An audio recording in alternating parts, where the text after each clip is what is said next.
senjata harus diserahkan. Karya Denny J.A.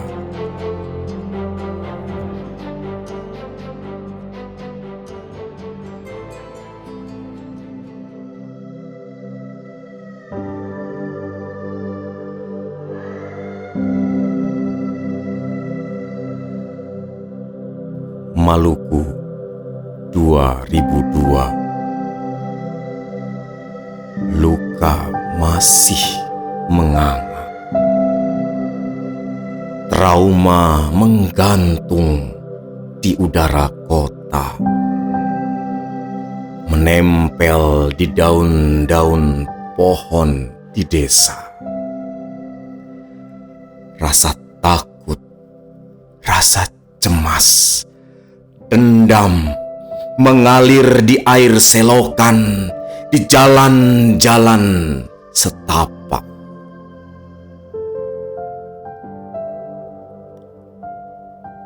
Di rumah Walid di Ambon, di atas meja tergeletak senapan laras panjang rakitan. Sekitar 10-15 pelurunya juga tercecer di atas meja. Dari tadi, ia terus tatap senapan itu. Disentuhnya, ia belai. Ia bersihkan dengan kain sutra berkali-kali.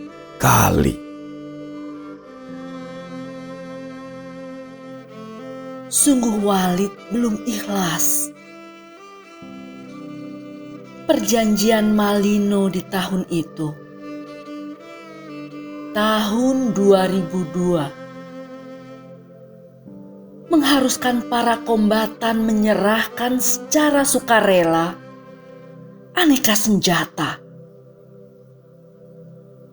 Perdamaian dimulai dengan pelucutan senjata. Haruskah kuserahkan senjata?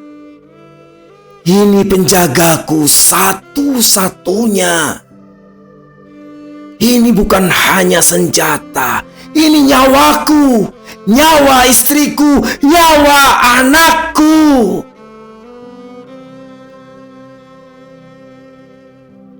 Bisa dipercayakah itu janji? Janji damai Laskar Kristus dan Laskar Jihad. Bisakah harimau lapar berubah menjadi merpati yang terbang berkawan, beriringan?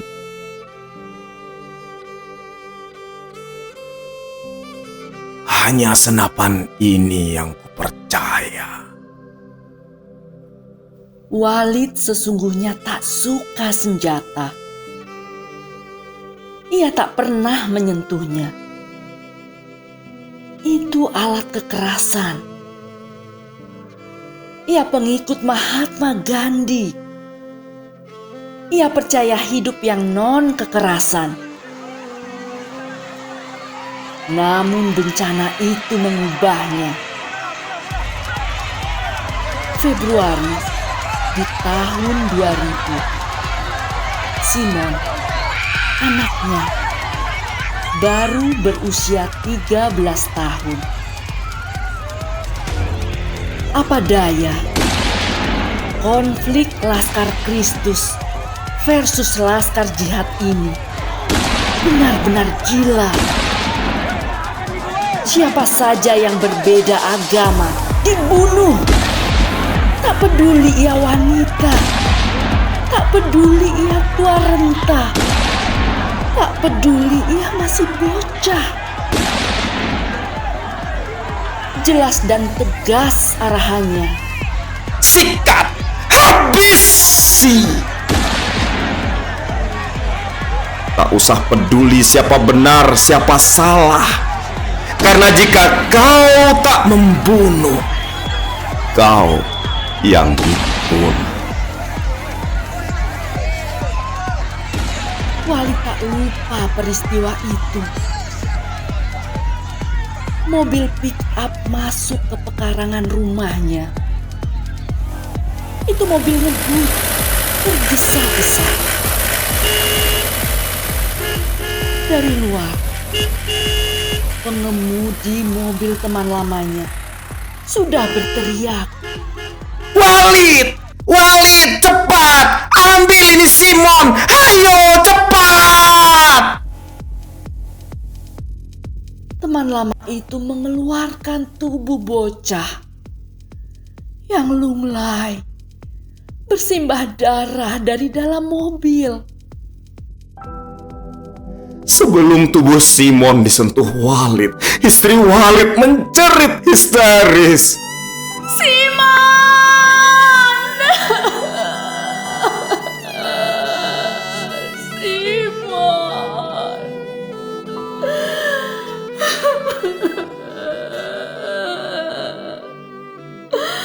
Simon!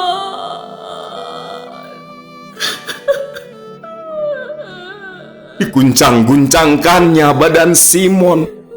Tak ada reaksi. Diberinya Simon nafas buatan. Tak ada reaksi. Simon! Jangan tinggalkan ibu, nak. Ampun. Ampun. Usiamu baru 13 tahun. Kau masih bocah. Mana kau mengerti dunia? Tapi mengapa kau mati? Siapa yang tega membunuhmu?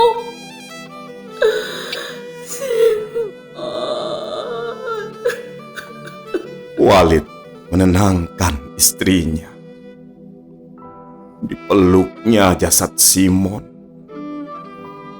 Tak ia duga manusia bisa begitu ganas. Serigala pun tak setega ini.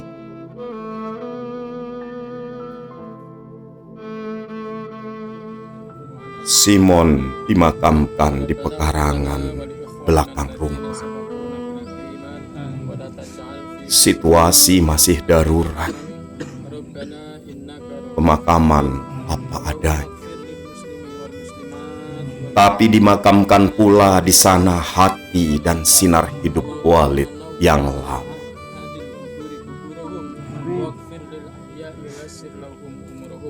Sejak itu, istri Walid membujuk, memberontak. Abang, kau masih punya aku. Kita masih punya Dimas.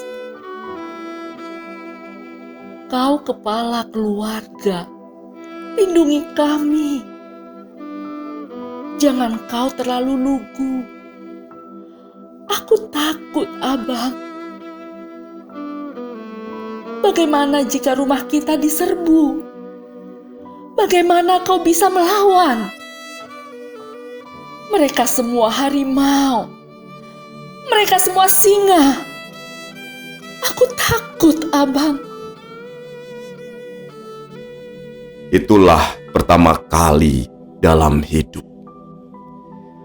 Walid terpikir mempunyai senjata. Tidak untuk apa-apa. Awalnya hanya untuk membela diri, jaga-jaga. Kombatan dari Laskar Jihad tak hanya memberinya senjata, Walid juga dilatih menggunakannya. Di bagian ujung senjata laras panjang itu, Walid mengukir nama Simon Al-Farabi. Nama anak sulungnya yang mati dibunuh. Perang horizontal memang gila. Ia melihat di cermin. Wajah batinnya tak ia kenali lagi. Dulu, ia seorang aktivis non-kekerasan. Kini berubah. Ia menjadi ahli menembak. Entah berapa banyak yang sudah ia bunuh. Walid ingin melupakannya.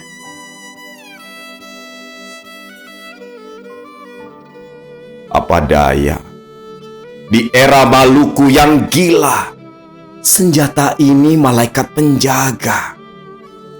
Memberinya rasa aman, menyimpan banyak memori. Tapi karena perjanjian Malino, senjata ini kini bermasalah.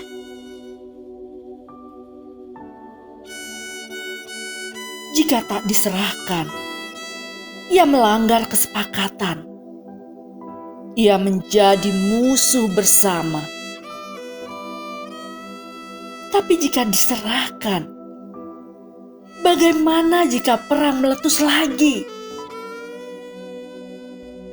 Oh, aku tak ingin kehilangan anak lagi. Cukup Simon saja.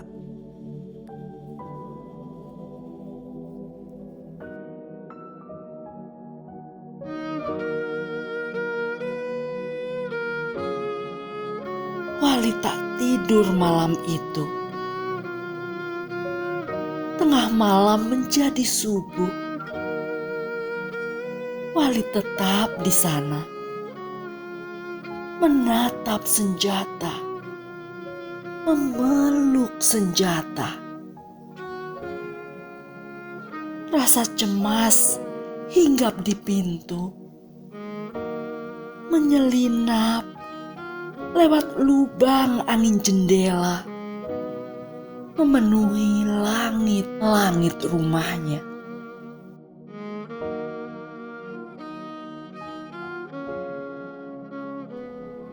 Malino wilayah yang indah. Ia terletak di kaki bukit, di Goa, Sulawesi Selatan. Alam yang indah melembutkan pikiran. Udara sejuk meredam kemarahan. Malino dipilih sebagai tempat perundingan konflik Maluku. Sebelumnya, sudah terjadi konflik serupa di Poso, Sulawesi Tengah. Malino digunakan sebagai tempat mendamaikan konflik Poso. Itu bulan Desember 2001. Kini Februari 2002, giliran konflik Maluku ingin diakhiri, juga di Malino. Ada Jusuf Kalla di sana, selaku Menko Kesra. Ada Susilo Bambang Yudhoyono di sana, selaku Menko Polkam. Ada Dai Bahtiar di sana, selaku Kapolri. Perwakilan komunitas Kristen dan Laskar Kristus ikut hadir. Juga datang perwakilan komunitas Islam dan Laskar Jihad. Di ruangan itu, semua wajah tersenyum. Tapi dasar laut di dalam tubuh, siapa yang tahu? Panas hati membara, ditutupi oleh baju batik yang necis. Mereka bergantian pidato. Sekitar 8.000 nyawa melayang. Maluku membunuh Maluku. 3 tahun sudah. Sampai kapan ini dibiarkan? Ekonomi rusak. Pengangguran menumpuk. Pengungsi bertambah. Kota dan desa penuh permusuhan, ketakutan. ketakutan, trauma, kebuasan, pembunuhan. Di Malino diniatkan babak baru. 11 kesepakatan dicapai. Semua laskar diminta membubarkan diri. Semua senjata harus diserahkan. Mereka yang ke Maluku untuk berperang dipulangkan. Semua bersalaman. Tangan bersentuh tangan. Tapi antara hati dan hati, apakah ikut bersalaman? Dari jabat tangan sampaikah ke sanubari?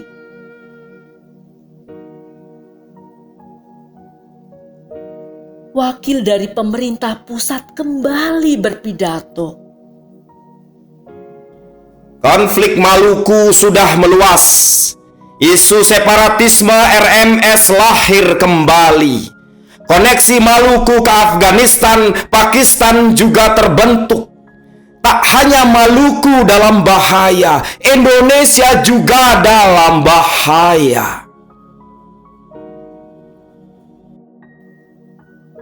Pemerintah pusat membentuk 2 komisi. Komisi Hukum dan Keamanan, juga Komisi Ekonomi dan Sosial. Selalu ada komponen ekonomi dalam konflik agama sekalipun. Atau konflik agama bisa juga hanya megapon, hanya toa saja dari problem ekonomi. Tentara dan polisi diperkuat. Hukum yang tak memihak diterapkan. Kini pendeta dan ustadz pidato bergantian.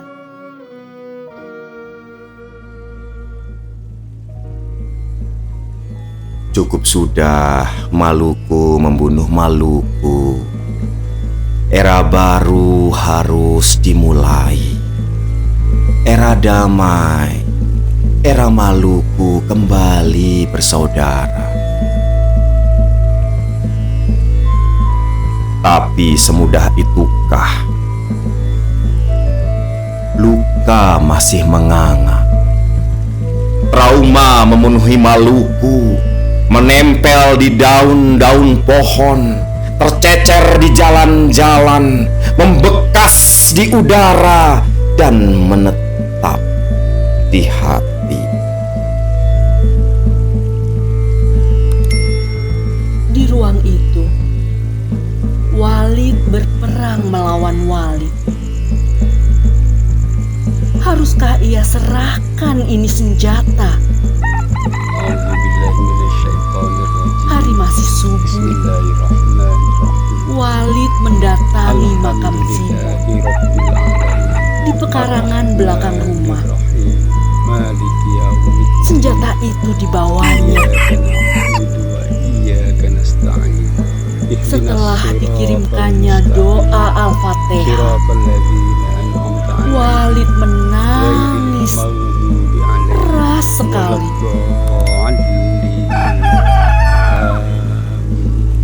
Simon, anakku sayang, maafkan ayahmu, tak bisa menjagamu. Telah ku cari ke semua sudut Maluku, siapa yang membunuhmu, tapi tetap tak ku jumpa. Dulu aku bertekad, senjata ini akan kugunakan untuk membunuh pembunuhmu. Izinkan aku, sayangku. Mata tak bisa ku balas dengan mata, tak bisa ku bunuh pembunuhmu. Kasihan Maluku, kasihan ayah juga. Hati ayah tidak di perang ini. Harus kuserahkan ini senjata. Maluku harus damai kembali. Walid meneguhkan hati. Apapun yang terjadi, ia ingin mulai dengan niat baik. Ia mulai dengan menyerahkan senjata. Ya Allah, kuatkan aku, kuatkan niat baikku.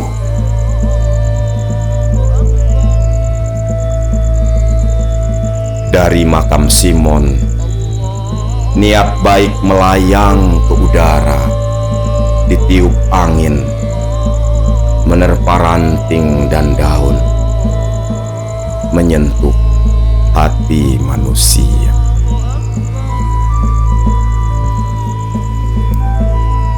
Asyhadu an la ilaha illallah.